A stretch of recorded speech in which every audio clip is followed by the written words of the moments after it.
I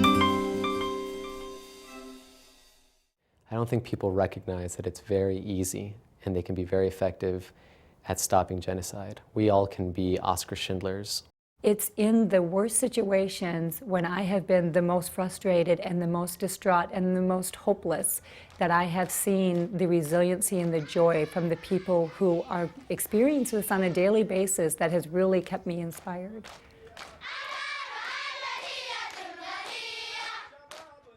Genocide Again, Darfur, is a co-production of the Center for Holocaust and Genocide Studies, University of Minnesota, and TPT's Minnesota channel. Additional support is provided by Minnesota Interfaith Darfur Coalition, Genocide Intervention Network, Minnesota, STAND UMN Chapter, Administrative and Student Services Fees Event Grants, United Nations Association of Minnesota, and Rotary Club of Edina. Why would someone in St. Paul, Minnesota, wherever you are, care about something that's going on that's so far away? STAND stands for a Student Anti-Genocide Coalition, and it was started a few years ago by some students. We had Alice Musabende. She was in town. She was one of our guest speakers that we had going on one of our educational events. And we were just going out to lunch one day. We were chatting and talking about everything. We were talking about cooking and, you know, like our roommates and problems with our roommates and everything like that. And we were having a conversation about how sometimes we'll both wear a wedding ring on our left finger to, you know, just to kind of deter away guys or something like that. And as we were having this conversation and, you know, we were just laughing and joking together, she told me that the ring that she wears is actually her mother's wedding ring, and how when she was in Rwanda after the genocide, she was walking among the bodies and she saw the ring of her mother and she took it off, and that's how she was able to find her mother, and that's the ring that she wears. And so that was just a really powerful moment, because I immediately was just completely taken back by it, because here we are talking about the exact same things, we're, you know, going through the same stuff, but simply by accident of birth, because she was born in Rwanda and I was born here in St. Paul, Minnesota, she's now an orphan and lost all her family, and I still have mine. I come from southern Sudan. I left the country as a result of human rights abuses. Sudan is the largest country in Africa. It borders 9 other countries. It's about the size of the United States east of the Mississippi. And this government that's currently in power took over in a military coup in the late 80s. And their whole policy, in order to retain power, is to divide different groups in the country and pit them against each other, so they don't focus on the irresponsible and oppressive government. So they first started with a conflict in the central part of the country, in the Nuba Mountains, and then moved over to the southern part of the country, in South Sudan, where they waged a 21-year civil war. And there were millions killed and millions more displaced, and many of them have gotten refuge here in the United States and are known as the Lost Boys and Girls of Sudan. The war started in '83. It did not intensify until early 1987, and 2 of my cousins were the first that were displaced. As the war continued to unfold in southern Sudan, displacement became rampant. And so I was displaced in the 90s, and I had to walk across the Nile, actually. My state is on the other side of the Nile, and I had to walk over 700 miles to arrive at the Sudanese, Ethiopian, Kenyan border, where I was housed for a while, and then we had to run again because the war continued afterwards. And so one had to move until I finally ended up in Kenya, where I reunited with my cousins. And then Chapter 3 is the conflict in Darfur, which started in February 2003. And that's where the Darfuri people attacked a government post. And this government, instead of being responsible of disarming and arresting and addressing the root causes of why these people picked up arms to address their grievances, they decided to commit genocide as a counterinsurgency strategy. So they drained the swamp to kill the fish.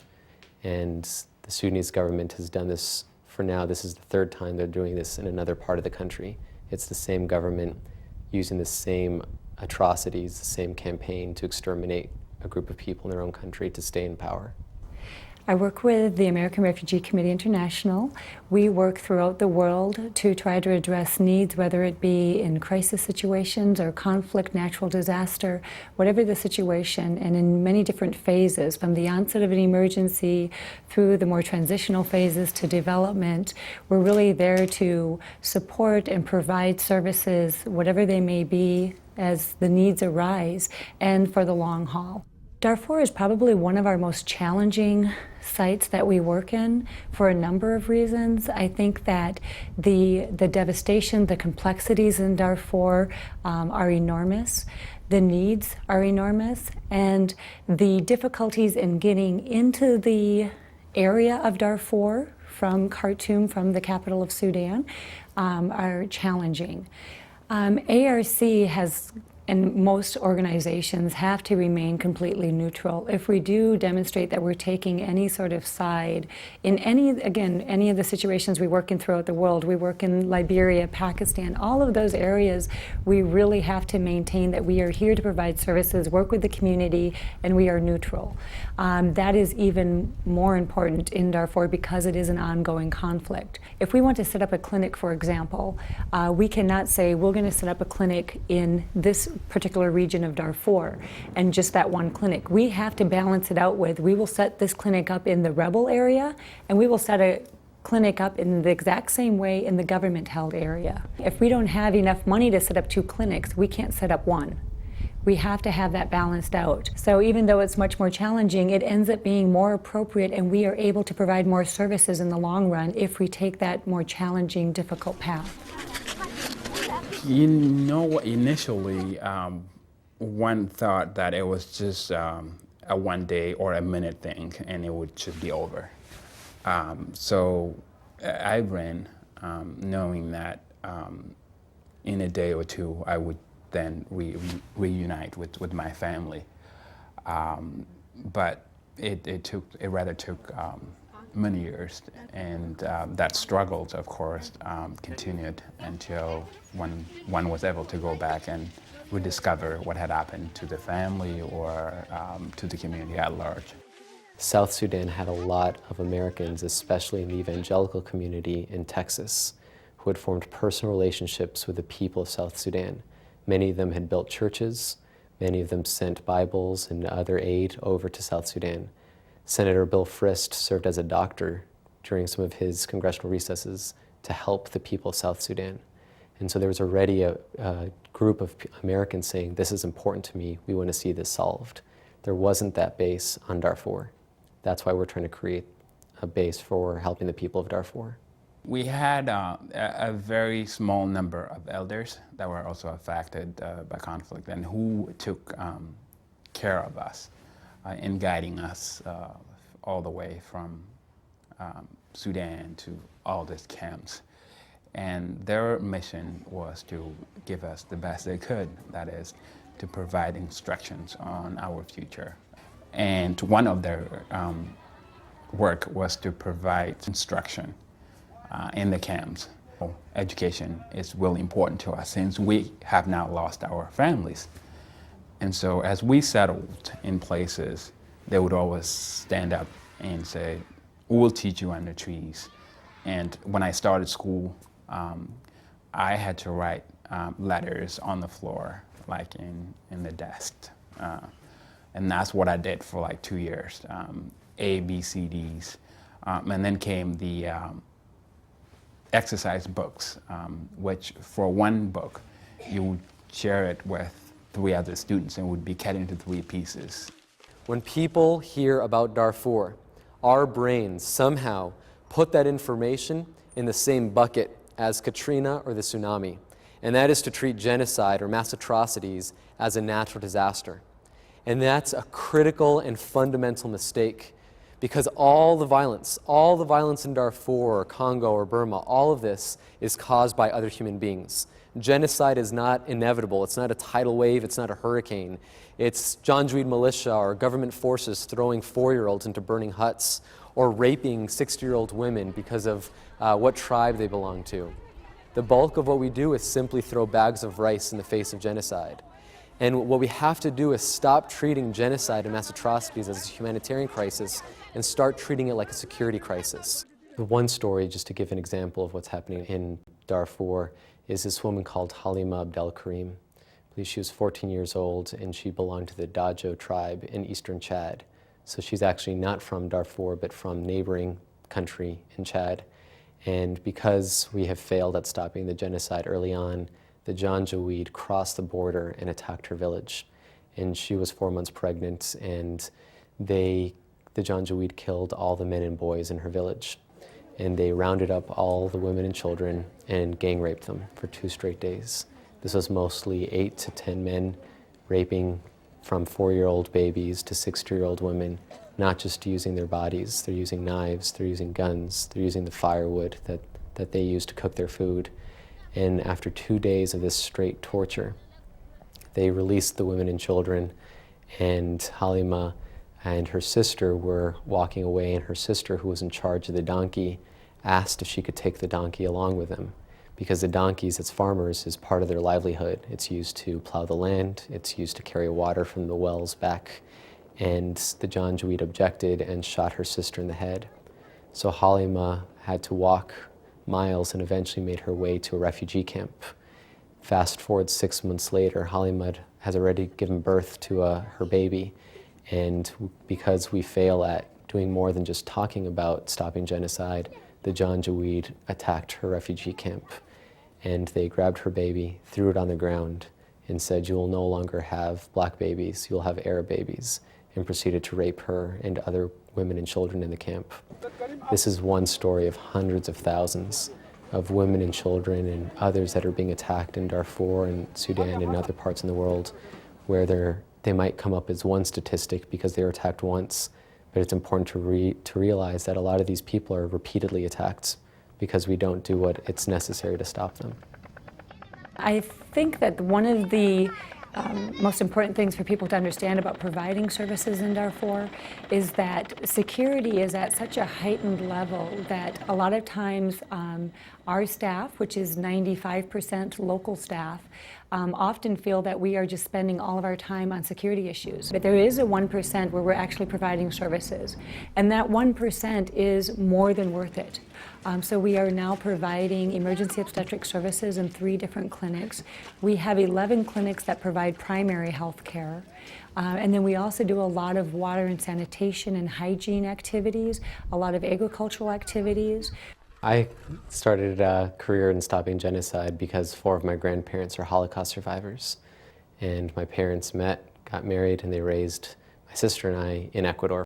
And every time I went to services, the other people in the community were either survivors or descendants of survivors. And the elders who had the numbers tattooed on their arms always reminded everyone, especially younger generation, about what had happened and how we should never let it happen again. Doesn't matter if you're Jewish, doesn't matter if you're Scottish, if you're Ecuadorian, never to let it happen again. So I couldn't avoid it. It's part of who I am. I was still questioning why we were getting displaced early in the 1990s. And of course, I was going to school, and much of it was not communicated in school either, until I got to this country where I was able to have resources to study what the causes are and to be able to interact with scholars that have done some work in regard to Sudanese conflicts. And that's when one was able to pick up the issues. There's a woman that we have worked with in a camp called Greira Camp. She had said that one of the things that she felt that ARC brought to her was an array of choices that she never had before. We also were able, through the services we brought, able to bring hope to her. One of the things that she had to make a decision about prior to us arriving was, should she send her son out to get firewood, knowing that he would be perhaps taken away by the rebels or others or killed? Or does she send her daughter knowing that she could very well be attacked? And that was the only decision she could make. There was no other alternative. She had to have the firewood. And she said for her at that time, the decision was obvious, that you send the girl, because she's not taken away like the boy would be. And so even though she would be attacked, she'd still have her son and her daughter. And since ARC came and we're looking at firewood efficiency and looking at protection within the camps and setting up protection groups that go out with people that are gathering the firewood, she now has choices. And she can choose that she doesn't want either her son nor her daughter hurt. We knew about the concentration camps and the ghettos being built during the Holocaust. We knew about the hate speech in Rwanda as they would list off people's names and addresses to go hack to death. We knew about the gunships bombing these villages in Darfur in early 2003. And we also had the ability to stop all these conflicts. So the question is why? Why does the world's most powerful governments continue to fail at preventing and stopping genocide? And the answer is really simple. It's this: there is zero political cost to inaction in the face of genocide.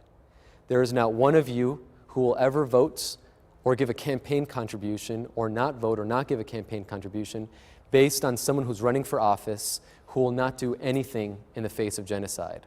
But it's interesting because you do that on other issues: abortion, gun rights, the environment, taxes, immigration, all these other issues, senior citizen rights. Americans don't just get educated, they actually pick up the phone, they get on email, they go to the office of their public official, and they say, do something about this. Our favorite example to highlight this is with that woman in Florida, Terri Schiavo, with a feeding tube. All of you must remember her because she's on TV all the time. You know, Americans just didn't get educated on this one woman. They actually demanded action from their public officials and Congress and the executive. And you know what? They got it. Congress held special sessions till midnight. They had special sessions on Sunday to write a piece of legislation for one woman. President Bush cut his vacation short from his ranch in Texas, flew back to the Oval Office to wait to sign a piece of legislation for one woman. But in Darfur, where hundreds of thousands of people are being targeted, being denied food aid, being directly targeted for violence or gang rapes, we all talk the talk, especially public officials, but don't do anything more to actually follow the denunciations with action. The only way we're going to make Never Again actually mean something is if we get beyond being educated and actually get political about stopping genocide. Often people will say to me, how do you do what you do? It's very emotionally difficult, physically difficult. And my answer always is, how do I not? What are the stories that I tell that won't be too overwhelming, where people just say, I can't even deal with that, I'm going to walk away? What are the stories that I can tell that will make people say, you know, I kind of connect with that woman who has that daughter, and I can understand that because I have a daughter. So trying to find that balance of what can make someone care. And in the end, it's just, you know, we're all human beings, and that should make you care. And I guess I get a little frustrated with that at times because it shouldn't be so hard to make someone care and to make someone act. It costs money to commit genocide. The only way the Sudanese government is able to finance the genocide in Darfur is with foreign direct investment from companies that are drilling oil in South Sudan and providing that revenue for the Sudanese government to purchase military hardware. Americans are connected because we hold billions of dollars of stocks in these companies that are financing this genocide. So Americans with their personal portfolios, with their mutual funds, their IRAs, their state pension systems, all hold stock in these companies that are financing this genocide. So we have created a targeted divestment campaign where we ask people all over the country to divest their personal portfolios, to get their college endowments, to getting their states and even the federal government to divest from Sudan. I was talking about the issue of genocide in Darfur and how the University of Utah still invested in Sudanese oil. I probed into that a year before I graduated and found that the university was investing in Sudan. So I went to the president, I told him, hey, you're not doing a good job. You're killing my people in Sudan by keeping the university money in the Sudanese oil trade. And he said, I didn't know that. There's the best tool that you can do to get political about stopping genocide is a 1-800 number called 1-800-GENOCIDE. Whenever you dial this phone number, all you have to do is enter your 5-digit zip code, and our system will identify your representative, your senators, or give you the option to call the White House. Whatever option you pick, we will give you the specific action item that policymaker needs to take to stop genocide, and then we'll connect you for free so that you can tell them what they need to do. and they're going to listen to you because you're a constituent, and they can only hold their jobs if they listen to what is important to you. And so we've had over 18,000 people call this number, and we've had members of Congress respond by passing more legislation to help the people of Darfur and other areas in the world, and to ensure that we can actually do more than talk about never again. I think that the situations that we face are becoming more and more complex. There are more and more power struggles, more and more political will, more and more greed in a lot of the situations. It doesn't seem, and maybe this is more based on our naivety in the past, but it doesn't seem to be as clear-cut and straightforward as to why there's a conflict. A lot of times the conflicts are based on history and myths and really defining, yeah, that was a situation before, but it's no longer the situation, why are we still fighting? It really has become much more difficult to understand where the violence is coming from, why it's gotten to the extremities that it has, and why it's really focused on civil populations as opposed to warring factions. And I think that's becoming more complex, and that's something that we have to face more and more. Another tool that we use to hold our politicians accountable is with a report card called DarfurScores.org. And what we've done is we've looked at every member of Congress and what they have done in response to Darfur. How have they voted for legislation? How have they co-sponsored? Have they held a town hall meeting? Have they been to Darfur? Have they done anything on Darfur since the past 5 years? And we gave them a letter grade, A through F, and made it publicly available on DarfurScores.org so anyone can see what their member of Congress has done and what they need to do to get a better grade. And then people have started filling the inboxes and the voicemail and going to the offices demanding nothing less than an A+ in response to Darfur. And members of Congress have called saying, I'm getting slammed by my constituents. What can I do to get a better grade? Or another senator from Texas who got an F for voting no or not voting on any Darfur bill was so ashamed by his constituents. They wrote letters to the editor, they called him, emailed him, that he called our office and said, I want to help write the most robust bill in Sudan to date.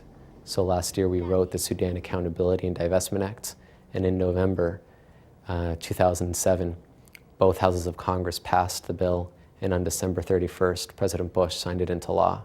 This was only possible because Americans were willing to get more than educated. They were willing to get political in stopping genocide. It's extremely challenging what I do. I'm a mother, I have small children. It's a lot of travel, it's a lot of hours, it's a lot of emotional turmoil in dealing with it, but I think it would be worse not to. At least I feel like I'm doing my part. At least I feel like maybe something I do, maybe holding one person's hand can make that person's day a little bit better. Maybe little by little, step by step, if we each do that, it will all come together and we will make a difference. There are 5 reasons why people should care about genocide. 1 is pragmatic. This is all man-made and it can be stopped. Genocide is not inevitable. And you don't have to do everything in order to do something. You can actually do small things to have a big impact. The second thing is the moral reason. Whether it's the Torah or the Bible, it says, thou will not stand by the blood of thy neighbor. The Quran talks about if you take one life, it's as if you take humanity. Even a secular argument that's been written about by the guy who coined the term genocide says that nothing other than genocide rips more at the fabric of our humanity. That there are people like Nelson Mandela's or Mozart's that we all lose out on when there's genocide, and that's that there are Mandela's or Mozart's in Darfur. The third is legal.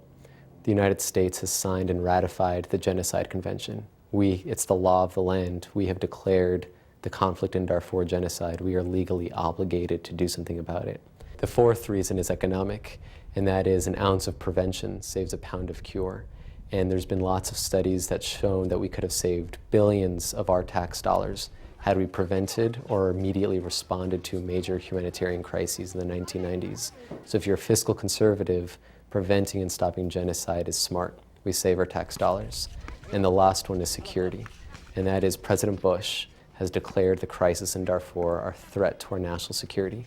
Sudan has housed Osama bin Laden, where he built and financed al-Qaeda. And so when a government is more intent in killing its own people, it's less willing to help us in the global fight against terrorism. We refer to education as our mother and father. And in this regard, we need to take it back home and be able to rehabilitate our society. And that's where the appreciation for American public sort of comes in, that we were brought here to be rehabilitated, so then we can rehabilitate the society that needs us. I think when you hear about genocide, it's a very overwhelming conflict, and you feel hopeless and helpless. We've got a lot of tools in our toolbox. It's not just send in the Marines or do nothing. The great thing is that we've done that in the past. We brought about peace to Southern Sudan, the Bush administration in 2003. Without deploying one U.S. Marine, we were able to stop a 21-year civil war using economic and diplomatic carrots and sticks. All we have to do is play the same playbook for all of Sudan instead of just different parts of it. And so when I think Americans know that genocide is not inevitable, and we just need to let our public officials know that we care about it.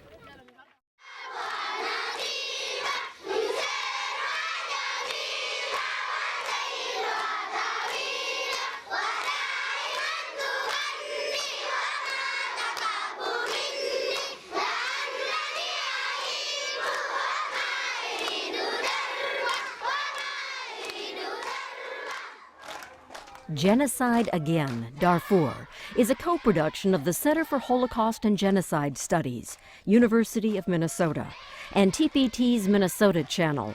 Additional support is provided by Minnesota Interfaith Darfur Coalition, Genocide Intervention Network, Minnesota, STAND UMN Chapter, Administrative and Student Services Fees Event Grants, United Nations Association of Minnesota, and Rotary Club of Edina.